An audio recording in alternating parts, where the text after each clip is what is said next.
할렐루야. 주님이 영광 받으신 줄로 믿습니다. 한 주간도 믿음 안에 승리하시기를 바라겠습니다. 인생은 바다와 같습니다. 이 바다 같은 인생을 건너는 데는 두 가지 방법이 있습니다. 배를 타고 건너는 방법이 있고 또 예수님과 함께 건너는 방법이 있습니다. 우리는 예수님과 함께 건너기로 선택한 사람인 줄로 믿습니다. 바다를 건널 때 가장 신경 쓰이는 것이 안전 문제죠. 바다는 항상 위험이 존재하기 때문에 그렇습니다. 그래서 바다 사람들은 일기예보를 주시해서 봅니다. 바다가 평안할 때도 있지만 풍랑이 일어날 때도 많이 있습니다. 배를 타고 가는 사람들은 풍랑을 조심해야 됩니다. 뒤집힐 수 있기 때문이죠. 그러나 예수님과 함께 바다를 건너는 사람은 일기예보보다도 또 풍랑보다도 더 중요한 것이 있습니다. 믿음입니다. 믿음. 우리는 믿음으로 바다를 건너기 때문에 그렇습니다.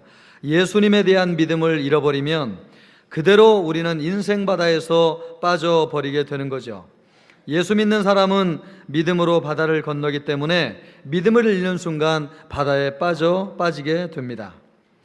우리의 이런 영적인 현실을 가장 잘 보여주는 말씀이 오늘 베드로가 무리를 걸은 기적사건이라고 이야기할 수 있습니다.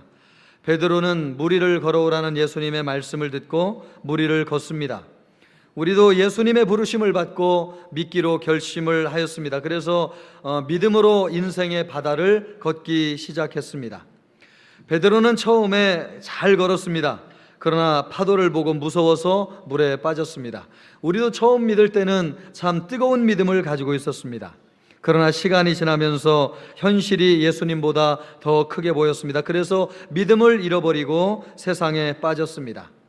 바다에 빠진 베드로는 살려달라고 부르짖었고 예수님은 즉시 손을 내밀어서 건져주셨습니다. 우리도 세상 살면서 믿음을 잃어버리고 하나님 앞에 살려달라고 기도하는 적이 얼마나 많이 있습니까? 그럴 때 예수님은 주저하지 아니하시고 손을 내밀어서 우리를 건져주시고 살려주셨습니다. 지금 이 순간도 이 자리에 나와 있는 우리 사랑하는 성도들 가운데 믿음을 잃어버리고 두려움 가운데서 바다에 빠진 심정으로 이 자리에 나온 성도들도 있을지 모르겠습니다. 사실 우리의 대부분의 인생들은 이 바다라고 하는 풍랑 가운데서 성공하기보다는 실패하는 일들이 더 많이 있지요. 주일 예배를 드리고 믿음을 조금 회복했다가 다시 세상으로 나아가면 현실에 빠져서 정신없이 살다가 지친 몸을 이끌고 교회에 오는 것이 우리 자신입니다. 바다와 같은 인생이지만 빠지지 않고 믿음으로 살면서 승리한 모습으로 돌아올 수는 없는 것인가? 오늘 하나님의 말씀을 통해서 우리에게 주시는 놀라운 교훈들이 우리에게 주시는 하나님의 말씀이 되기를 주님의 이름으로 축복합니다. 먼저 그러기 위해서는 실패를 두려워하지 말아야 됩니다. 무엇을 두려워하지 말아야 된다고요? 실패를 두려워하지 말아야 되겠습니다. 베드로는 무리로 걸어오는 예수님을 보는 거죠. 밤 사경에 예수님이 오시니까 유령인 줄 알았습니다.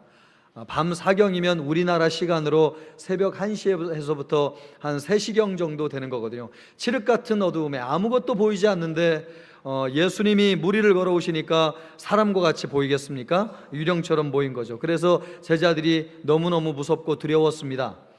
두려움에 떠는 제자들을 예수님이 아시고 나니까 두려워하지 말라, 내니 두려워하지 말라, 예수님이 그들을 안심시켜 주셨습니다. 베드로는 호기심이 생겼습니다. 주여, 만일 주님이시거든 나를 명하사 물 위로 오라 하소서. 주님, 만일 당신이 주님이시거든 나를 명하셔서 물 위로 오라고 하시옵소서. 예수님은 거절하지 아니하시고 오라고 말씀하셨습니다. 베드로는 배에서 내렸습니다. 그리고 물 위를 걸어서 예수님께로 향해 나아갔습니다. 거친 바람이 불었습니다. 마음이 산란해졌습니다. 예수님의 능력을 믿고 한 걸음 한 걸음 걷던 베드로가 갑자기 흔들렸습니다. 환경의 영향을 받은 것이지요. 예수님께 집중하지 못했습니다. 베드로의 마음에 두려움과 공포가 한순간에 휩싸였습니다. 바다에 빠지고 말았습니다. 처음에는 잘 걸었습니다. 그러나 도중에 실패하였습니다. 어떤 사람은요, 왜 베드로가 쓸데없는 짓을 해가지고 위험을 감수하느냐라고 비난할지 모릅니다. 그러나 예수님은 그렇게 말씀하지 않았습니다. 오라고 말씀하셨습니다. 믿음의 발걸음을 내디디라고 말씀하셨습니다. 격려하셨습니다. 나만 걷는 것이지 네가 뭔데 걸려고 하느냐, 그렇게 면박을 주거나 비난하지 않았습니다. 예수님은 아무 시도도 하지 않는 것보다도 실패하는 것이 차라리 낫다고 말씀하신 것입니다. 믿음으로 초대하셨습니다. 믿음의 발걸음을 내딛도록 격려하셨습니다. 믿음의 결단은 실패를 통해서 얻는 것이 더 많다는 것을 주님이 말씀하고 계신 것입니다. 그런 점에서 베드로의 실패가 우리에게 보여주는 것들이 있습니다. 우리도 실패할 수 있다고 하는 것입니다.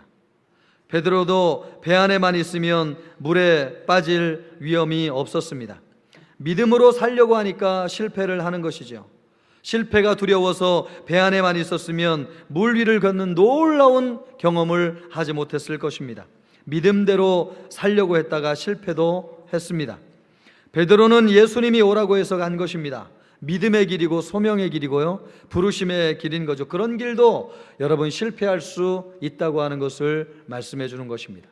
실패가 두려워서 믿음의 길을 내딛지 않는 것은 그야말로 믿음이 없는 것이죠. 주님은 베드로가 실패할 줄 알았을까요? 몰랐을까요? 당연히 알았죠. 물에 빠질 줄 알았습니다. 그럼에도 불구하고 예수님께서 베드로에게 발을 내딛고 오라고 말씀하셨습니다. 성도도 교회를 잘 섬기려고 하니까 말입니다, 시험에 들고 낙심도 하고 넘어지는 것입니다. 아무 일도 하지 않으면 시험에 들 일이 전혀 없습니다. 실패가 두려워서 아무 일도 하지 않으면 그의 인생에는 아무 일도 일어나지 않을 것입니다. 믿음도 자라지 않을 것입니다. 예수님이 하나님이신지도 모를 것입니다. 주님이 보여주기를 원하는 기적을 경험할 수도 없을 것입니다. 베드로가 물 위를 걷다가 빠지니까 여러분 예수님이 건져주셨지, 만약에 배 안에 있어서 그가 물 위를 걷지 않았다면, 그런 시도를 하지 않은 예수님의 제자들은 아무도 그런 일을 경험하지 못했습니다. 물에 빠질 일도 없었겠지만 또 물 위를 걷는 기적도 체험하지 못했을 것입니다. 교회는 믿음으로 도전하고 믿음으로 살려고 하는 사람들을 격려하고 도와주는 공동체입니다. 설령 실패하고 잘못되는 한이 있다 할지라도 비난해서는 안 되는 것이죠. 저는 요즘도 지금 점심 먹으러 식당에 내려가면 아직도 저에게 목사님 김치가 많이 짜죠, 이렇게 얘기하시는 분들이 많이 계십니다. 매주 한 분씩 만나는데 여러분, 저는 전혀 짜지 않고 김치를 잘 먹고 있으니까 절대로 짜다는 얘기 안 하시기를 주님의 이름으로 부탁드립니다. 여러분, 이 김치를 만들기 위해서 우리 성도들이, 헌신한 분들이 3박 4일 며칠씩 여러분 제대로 잠도 못 자고 얼마나 헌신하셨겠어요. 이렇게 수많은 사람들의, 우리 성도들의 입맛이 얼마나 까다롭습니까? 이분들의 입맛을 맞추어 가려고 하니까 말이에요, 얼마나 노심초사 그 김장을 담았겠어요. 수많은 성도들이 와가지고 헌신을 하신 거죠. 그런데 앞장서서 일하는 사람들이 뒷말을 들으면 누가 교회를 위해서 헌신을 하겠습니까? 교회 일이 여러분 다 그렇습니다. 믿음으로 하고 잘하려고 하다 보니까 실패도 하는 것이고 실수도 하는 것이지, 아무런 도전도 하지 않는다면, 욕먹기가 싫어서 아무도 그 일을 하지 않는다고 하면 어떻게 교회가 돌아가고 어떻게 주님을 예배하고 어떻게 찬양대가 설 수 있겠습니까? 오늘도 찬양대가 참 하나님 앞에 잘했지만 못하는 주도 있지 않겠습니까? 그렇다고 해서 이 찬양대를 평가하고 또 판단해서는 안 될 줄로 믿습니다. 격려하고 잘했다고 박수 쳐주고 칭찬해 줘야 되지 않겠습니까? 우리 교회는 지금까지도 많은 공사를 해왔는데 앞으로도 많은 공사를 할 필요성이 있을까요, 없을까요, 여러분? 예, 앞으로도 많은 공사를 할 것 같아요, 제 생각에. 그런데 그럴 때마다 잘했든 못했든 믿음으로 섬기려고 한 일에 대해서는 격려하고 칭찬해야 될 줄로 믿습니다. 앞장서서 수고하는 분들에게 수고했다고 잘했다고 격려해 주어야 됩니다. 그래야지 교회를 위해서 헌신하는 사람들이 일어나지 않겠습니까? 가정이나 직장도 믿음으로 살려고 시도를 포기하지 말아야 됩니다. 믿음으로 살려고 하니까 손해도 보는 것이고 또 시험에도 드는 것이고 낙심도 하는 것입니다. 그렇다고 포기하면 기적은 절대로 일어나지 않습니다. 예수님이 여러분을 위해서 놀라운 일을 행하기를 원하시는데 그런 기회를 예수님에게 드리지 않는다면 여러분의 인생에는 절대로 아무런 일도 일어나지 않을 것입니다. 여러분이 발을 딛고 사는 모든 세상에서 믿음으로 무리를 걷는 시도를 하십시오. 실패를 두려워하지 마십시오. 그런 실패는 실패가 아닙니다. 어떤 일이 있어도 예수님이 책임져 주십니다. 절대 죽게 내버려 두지 않습니다. 믿음의 발걸음은 주님이 책임져 주시는 것인 줄로 믿습니다. 두 번째로, 왜 실패하느냐? 이 실패는 두려움이 의심을 낳고 의심 때문에 실패하게 되는 것이죠. 우리가 실패를 하지만 이 실패가 일상적인 삶이 되어서는 안 되겠습니다. 실패를 통해서 교훈을 얻고 성장하는 기회로 삼아야 할 것입니다. 그러기 위해서는 우리가 왜 실패하는지를 알아야 되겠습니다. 베드로가 왜 실패했습니까? 바람을 보고 무서워서 바다에 빠졌습니다. 그 장면을 보고 예수님께서 이렇게 말씀하셨습니다. 믿음이 작은 자여 왜 의심하였느냐? 믿음이 작은 자여 왜 의심하였느냐? 예수님이 보실 때에 베드로가 물에 빠진 것은 무엇 때문에 빠졌다고 말씀하시는 것입니까? 의심하였다고 말씀하시는 것입니다. 그러니까 바람을 보고 풍랑이 이는 것을 보고 마음속에 두려움이 들어왔는데 그 두려움 때문에 베드로의 마음속에 예수님에 대한 신뢰가 깨졌습니다. 예수님을 의심하게 되었습니다. 무리를 걷는 것이 자신이 없어졌습니다. 그래서 실패하게 된 것입니다. 믿음이 실패하는 것은 두려움과 의심 때문에 그렇습니다. 물 위를 걷는 것은 여러분 절대로 사람의 힘으로 할 수 없습니다. 신앙생활도 물 위를 걷는 것과 같습니다. 신앙생활을 잘하려면 믿음이 있어야 됩니다. 그런데 이 믿음이 언제 깨어지게 되느냐? 언제 믿음을 잃느냐? 두려움이 생기면 믿음을 잃어버리게 되는 것입니다. 두려움은 의심을 낳고요, 의심은 우리 마음속에 믿음을 잃어버리게 합니다. 믿음을 잃으면 신앙생활이 어렵습니다. 신앙생활하면서 실패하는 이유는 바람을 보고 두려워서 믿음을 잃어버리기 때문에 그렇습니다. 두려움에는 실체가 있습니다. 사람에게는 누구나 믿음을 잃게 하고 예수님을 의심하게 할 만한 정도로 큰 두려움이 그 무엇인가가 자리 잡고 있습니다. 그것을 보고 그것에 사로잡히면 두려움이 틈타요. 베드로는 바람을 볼 때 거대한 파도가 밀려오는 것을 보면서 한순간에 마음속에 두려움이 사로잡혔습니다. 누구에게나 내 마음에 두려움을 유발하는 거대한 파도와 같은 존재가 있습니다. 어떤 며느리는 장을 보고 집에 들어갈 때만 되면 시어머니가 타박을 하고 또 시어머니가 뭐라고 할까봐 두려워가지고 가슴이 벌렁벌렁 한다는 이야기를 들었습니다. 어떤 사람에게는 같이 살고 있는 사람이 파도와 같이 두려운 존재가 될 수 있습니다. 또 어떤 아내는 남편이 들어올 시간만 되면 오금이 저린다고 이야기하는 아내들도 있습니다. 같이 평생을 사는 남편도 누구에게는 두려움의 존재일 수 있다는 거죠. 최근의 통계를 보면 취업한 청년 중에서 24%가 1년 안에 퇴사한다는 통계가 있습니다. 직장 그렇게 간절히 사모해가지고 직장 들어갔는데 직장 들어가 보니까 직장 상사를 보면서 가슴이 떨리고 호흡이 가빠오고 말이 나오지를 않는 거예요. 상사 앞에 서기만 하면 두려워가지고 그냥 오금이 저려가지고 말을 못하는 것입니다. 정신과 상담도 받고 약도 먹는 사람들도 있습니다. 견디다 못해서 퇴사하는 사람이 1년에 거의 30% 가까운 젊은이들이 된다고 하는 이야기를 들었습니다.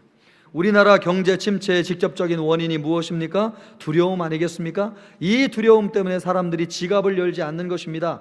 노년에 대한 두려움에 사로잡혀가지고 온 국민이 두렵다 보니까 지갑을 열지 않아서 우리나라의 경제가 침체될 정도로 영향을 미치고 있는 것입니다. 두려움 없이 인생을 사는 사람은 없는 것 같아요. 제가 주중에 이발을 하면서 그 이발사 아저씨에게 대뜸 물었습니다. 아저씨는 무엇이 두렵습니까? 이 뜬금없는 이 질문에 이분이 당황하지도 않고 이렇게 얘기해요. 평상시에 아마 그런 생각이 있었나 봐요. 저는 건강을 잃어버리는 것이 제일 두렵습니다. 그렇게 이야기하더라고요. 지금도 건강하게 일을 하고 계신데 80까지 일했으면 좋겠다는 거죠. 그런데 중간에 건강을 잃어버려가지고 일을 못할까 봐 두렵다는 말씀을 하시는 것을 들었습니다. 누구에게나 두려움의 실체가 있습니다. 그런데 가장 당황스러울 때는요, 응답받고 믿음으로 시작했는데 일이 뜻대로 되지 않을 때입니다. 이스라엘 백성은 모세의 인도하에서 확신을 가지고 출애굽을 했습니다. 얼마 지나지 않아서 홍해가 나타났습니다. 뒤를 돌아보니까 애굽 군대가 말을 타고 따라왔습니다. 사막에서 죽을까 봐 두려웠습니다. 불평이 절로 났습니다. 어찌하여 하나님이 우리를 사막에서 죽게 내버려 두느냐? 하나님이 우리를 내보내신 것이 맞느냐? 의심이 전염병처럼 퍼졌습니다. 기적적으로 어찌어찌해서 홍해를 건너기는 했습니다. 그렇다고 사람들이 변한 것은 아니었습니다. 광야에 들어갔더니 마실 물도 없고 먹을 양식도 없는 거죠.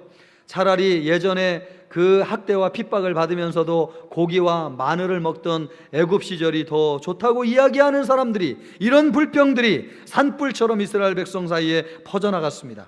심지어는 모세가 하나님의 말씀을 받기 위해서 시내산에 올라갔을 때에는 하나님이 눈에 보이지 않는다고 하나님을 만들어 달라고 하면서 염소 우상을 만들기도 하였습니다. 여러분, 처음에는 이스라엘 백성들이 불기둥 구름기둥으로 믿음의 삶을 시작하지 않았습니까? 그러나 시간이 지나고 나중에 현실에 직면하니까요, 먹고 마시고 입을 것이 없고 산도 보이고 절벽도 보이고 장애물도 보이니까 말입니다, 불신의 마음이 생기고 불평이 일어나기 시작하였습니다. 왜 그렇습니까? 현실을 보면서 죽는 것이 두려워졌습니다. 두려움이 의심을 낳았습니다. 두려움과 의심이 이스라엘 백성들의 광야 생활을 실패하게 만들었습니다. 물 위를 걷는 것도 광야 생활과 똑같습니다. 신약에는 물 위를 걷는 사건이 있다고 한다면 구약에는 무엇이 있습니까? 광야 생활이 있습니다. 광야 생활도 물 위를 걷는 것도 신앙 생활인데, 이 두 가지를 잘하기 위해서 무엇이 필요하느냐? 믿음이 필요해요. 믿음.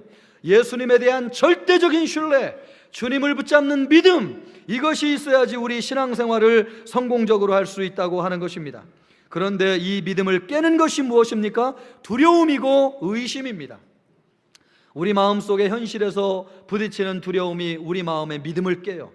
그 두려움은 우리 마음속에 예수님에 대한 신뢰를 깨버려요. 그래서 의심이 생기게 하는 것입니다. 두려움과 의심은 예수님과의 관계를 깨고 현실을 믿음으로 걸어가지 못하게 하는 것이죠. 우리도 살면서 이런 경험들을 동일하게 하고 있습니다. 간절히 기도하면서 자식을 정말로 그렇게 원하는 대학에 들여보냈는데 적응을 하지 못하고 너무 힘들어하는 자식의 모습을 보게 되죠.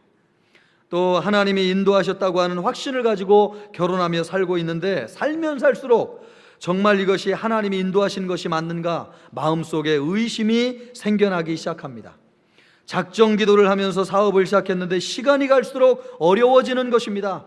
유지하자니 빚만 계속 지고, 또 정리하자니 너무 아깝고, 이러지도 저러지도 못하면서 시간을 보내면서 마음속에 두려움과 의심에 사로잡혀 있는 성도들이 얼마나 많이 있는지요.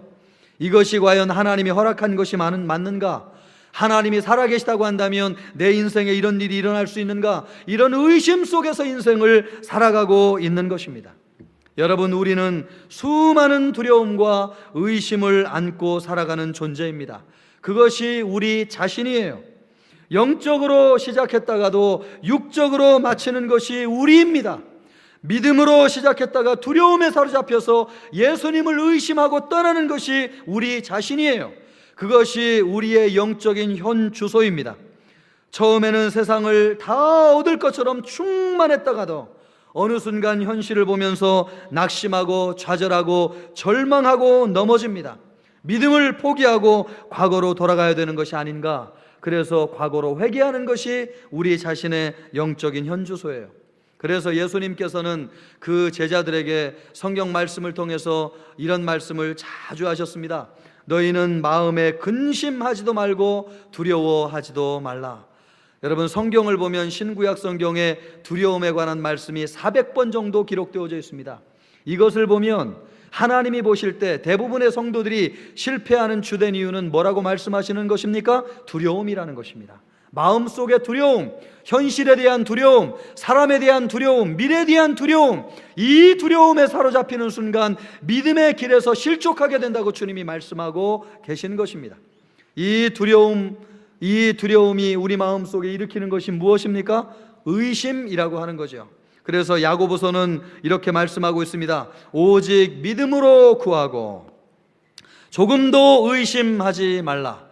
의심하는 자는 마치 바람에 밀려 요동하는 바다 물결 같으니 이런 사람은 무엇이든지 주께 얻기를 생각하지 말라. 여러분, 주께 얻기를 생각하지 말라고 말씀하는데 어떤 사람이 얻기를 생각하지 말라고 말씀하시는 것입니까? 의심하는 사람, 의심. 이 의심은 어디에서 생기는 거예요? 현실에 대한 두려움을 보면서 마음속에 예수님에 대한 의심이 생기는 것입니다. 두려움과 의심은 믿음을 깨뜨리는 주적이에요. 이것 때문에 믿음으로 시작했다가도 베드로처럼 실패하는 것입니다. 그러나 여러분, 실패했다고 낙심할 필요는 전혀 없는 줄로 믿습니다. 의심이 생기면 예수님의 손을 붙잡고 다시 일어날 수 있기 때문에 그렇습니다.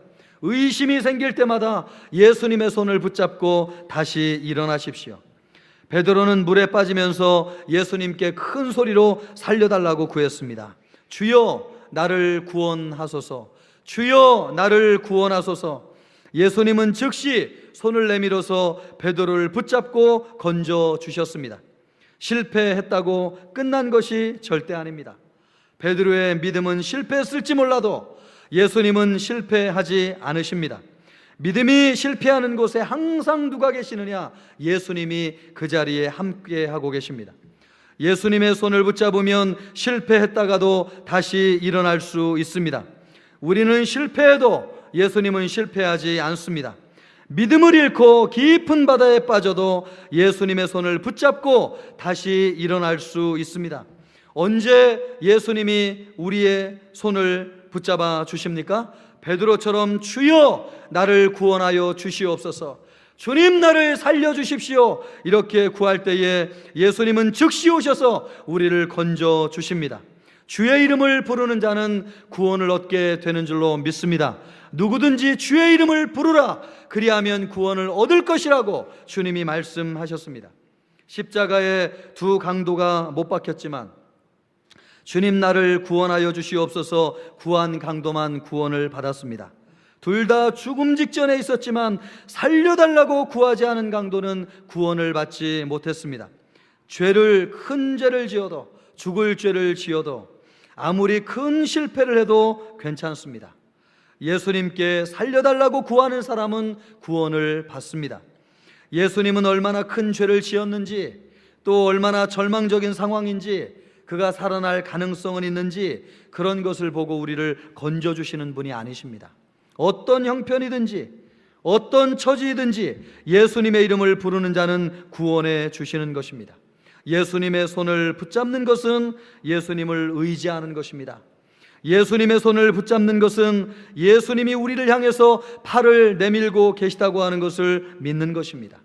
기도와 말씀을 통해서 예수님과 교제하고 예수님 안에 거하는 것입니다. 예수님을 믿고 예수님을 신뢰하는 것입니다. 여러분, 우리 인생에서 누구의 손을 붙잡느냐 하는 것은 중요한 문제죠. 어떤 사람과 손을 잡느냐에 따라서 죽기도 알고 살기도 하는 것입니다. 믿음의 사람은 예수님의 손을 붙잡는 사람입니다. 예수님의 손을 붙잡고 동행하는 것입니다. 그러면 아무리 큰 풍랑을 만나도 안전하게 물 위를 걷게 될 줄로 믿습니다. 찬송가 413장 내 평생에 가는 길, 내 평생에, 계속하면 너무 긴장할 것 같아서 제가 이 정도만 하겠습니다. 이런 찬송이 있는 건 아시죠? 이 찬송을 작곡한 사람이 스페포드라고 하는 사람입니다. 이분이 아내와 딸 4명이 있었는데 부유한 기독교 가정이었습니다. 1800년대 말에 시카고에서 부동산 사업을 해가지고 큰 돈을 벌었습니다. 그런데 시카고 1870년대에 시카고 대화재가 일어났거든요. 그 시카고가 그 길을 전부 다 그 나무로 깔았습니다. 나무로 깔다 보니까 불이 나니까 도시 자체가 완전히 다 타버린 거예요. 그래서 이 부동산 사업을 하던 스페로우가 엄청난 손해를 본 거죠. 시리에 빠진 가족들을 달래기 위해서 유럽 여행을 계획했습니다. 원래 이 스페로우가 프랑스 사람이니까 고향도 갈 겸 유럽 여행을 계획을 한 거죠. 할 일이 남아서 스페포드는 다음 배를 기약하고 아내와 딸들을 먼저 보냈습니다. 그런데 가족들이 타고 가던 배가 대서양 앞바다에서 영국 철갑선과 충돌하는 바람에 아내만 살아남고 4명의 딸이 그 자리에서 수몰되어서 다 죽었습니다. 그 슬픈 소식을 접하고 영국에서 홀로 구조되어서 시리에 빠져있는 아내를 만나기 위해서 이 스페포드가 또 다른 배를 타고 대서양을 건너가는데 어느 지점을 지나가다 보니까 이 선장이 스페포드를 부르는 겁니다. 스페포드에게 이렇게 이야기를 하는 거죠. 지금 이곳이 당신의 가족들이 탔던 배가 충돌했던 곳입니다. 여기에서 당신 딸들이 빠져가지고 지금 죽은 장소입니다. 이런 이야기를 하는 겁니다. 가슴이 미어지는 거죠. 스페포드는 그 이야기를 듣고 선실로 내려가서 밤새도록 울부짖으며 하나님 앞에 기도했습니다. 하나님이 살아계시다면 어떻게 이렇게 가혹한 일이 나와 내 가족에게 일어날 수 있겠습니까? 의심과 두려움, 불안, 온통 부정적인 마음에 사로잡혀서 기도하는데 새벽 3시쯤 하나님이 찾아오셨어요. 여러분, 우리가 그 새벽 3시가 성경 시간으로 말하면 몇 시라고 그랬습니까? 밤 사경이라고 그랬죠. 밤 사경. 밤 사경이 새벽 1시부터 3시라고 말씀드렸잖아요. 그 밤 사경에 똑같이 스페포드에게 하나님께서 찾아오셨어요. 그 순간 한 번도 경험해 보지 못한 하늘의 평강이 임하는데 말이에요. 죽음을 이기고도 남을 만한, 슬픔과 불안과 의심과 두려움을 압도하고도 남을 만한 하늘의 평강이 스페포드의 마음속에 임하는 것을 느꼈습니다. 이 감동에 사로잡혀서 그 순간 단숨에 찬송가를 친 것이 바로 찬송가 413장 내 평생에 가는 길, 이 찬송가입니다. 내 평생에 가는 길 순탄하여 늘 잔잔한 강 같든지 큰 풍파로 무섭고 어렵든지 나의 영혼은 늘 편하다. 저 마귀는 우리를 삼키려고 입 벌리고 달려와도 주 예수는 우리의 대장되니 끝내 싸워서 이기겠네. 내 영혼 평안해, 내 영혼 평안해. 입 벌리고 달려드는 마귀 같은 바다의 풍랑 속에서도 예수님 때문에 승리할 수 있었다고 하는 것을 고백으로 담고 있습니다. 그는 실패하고 넘어졌습니다. 한때 주님을 원망하고 의심했습니다. 그러나 그의 영혼은 풍랑에 빠지지 않았습니다. 간절히 부르짖어 기도하는 스페포드의 기도 소리를 듣고 주님이 그날 밤에 찾아오셔서 그를 건져주셨기 때문에 그렇습니다. 사랑하는 성도 여러분, 우리는 매일매일 인생이라고 하는 바다 위를 걷습니다. 한순간 한순간이 위태롭습니다. 우리 마음속에 1분 1초 생각나는 1분 1초 느껴지는 감정을 생각하면 죽었다 살았다를 하루에 수십 번 반복하지 않습니까? 잠시 좋았다고 하도 돌아서면 부정적인 감정이 엄습하여서 내 마음에 두려움이 밀려오는 것을 느껴요. 그 두려움이 나를 의심과 회의 속에 빠뜨려 가지고 예수님에 대한 신뢰를 깨버리는 것을 우리가 순식간에 경험하지 않습니까? 하루에도 12번 죽다 살아나 가지고 이 자리에 나오는 것이 우리의 인생이에요. 살다 보면 두려움도 생기고 의심도 생깁니다. 현실을 보면 두렵습니다. 넘어지고 실패해요. 여러분은 11명의 제자처럼 우리의 인생을 살아가면서 여러분은 11명의 제자처럼 안전해 보이지만 아무 일도 일어나지 않는 배 안에 머물러 있겠습니까? 아니면 베드로처럼 과감하게 배를 벗어버리고 예수님이 함께하는 은혜의 현장으로 가겠습니까? 예수님이 오라고 말씀하십니다. 우리를 믿음의 현장으로 초대하고 있습니다. 실패할까봐 두려워하지 말고 오라고 말씀하고 있습니다. 내가 손 잡아주고 다시 일으켜주고 함께 안전한 복으로 인도해 주실 것이라고 말씀하고 있습니다. 베드로의 믿음은 시련을 만났습니다. 물에 빠졌습니다. 그러나 그 시련, 그 실패는 무의미하지 않았습니다. 아무도 하지 못한 무리를 겪는 유일한 경험을 하면서 베드로는 믿음의 성장을 하였습니다. 예수님이 어떤 분인지 알게 되었습니다. 베드로의 믿음을 통해서 예수님이 하나님이라고 하는 것을 드러나게 되었습니다. 모든 것을 맡기고 의지할 만한 분이라고 하는 것을 확인시켜 주었습니다. 인생을 살면서 두려움이 생기고 의심이 들어도, 설령 실패하고 넘어져도 예수님의 손을 붙잡으면 다시 일어날 수 있다고 하는 확신을 베드로가 우리에게 가르쳐 주고 있습니다. 여러분, 매일 살아가는 것이 두렵습니까? 여러분, 사람이 두렵습니까? 여러분, 미래가 두렵습니까? 죽는 것이 두렵습니까? 내일 출근하면서 마주해야 될 세상이 두렵습니까? 믿음으로 시작했지만 이것이 하나님의 뜻이 맞나? 하나님이 함께 하시는가? 의심이 들고 있습니까? 주님의 손을 붙잡으십시오. 그리고 예수님의 손을 붙잡고 다시 일어나십시오. 주님의 손은 기도의 손입니다. 기도할 때 붙잡을 수 있는 손입니다. 예수님의 손은 말씀의 손입니다. 말씀을 통해서 붙잡을 수 있는 손입니다. 예수님의 손은 믿음의 손입니다. 믿음을 통해서 붙잡을 수 있는 손입니다. 예수님의 손은 찬송의 손입니다. 찬송을 통해서 붙잡을 수 있는 손입니다. 예수님의 손은 능력의 손입니다. 예수님의 손을 붙잡는 순간 주님의 능력이 우리에게 임하는 줄로 믿습니다. 예수님의 손은 회복의 손입니다. 우리의 마음이 갈갈이 찢겨지고 상처받았어도 예수님의 손을 붙잡는 순간 주님이 우리의 마음을 회복시켜 주시는 것입니다. 예수님의 손은 구원의 손입니다. 그 손을 붙잡는 순간 우리는 구원받을 수 있습니다. 여러분, 그 손을 붙잡으십시오. 그리고 다시 일어나십시오. 두려울 때마다, 의심이 생길 때마다 예수님의 손을 붙잡고 일어나십시오. 예수님과 함께 다시 일어날 수 있다고 하는 것을 경험하게 될 것입니다. 그런 은혜가 있기를 모든 성도들에게 주님의 이름으로 축복합니다. 이 시간 우리 같이 한번 기도하겠습니다. 여러분의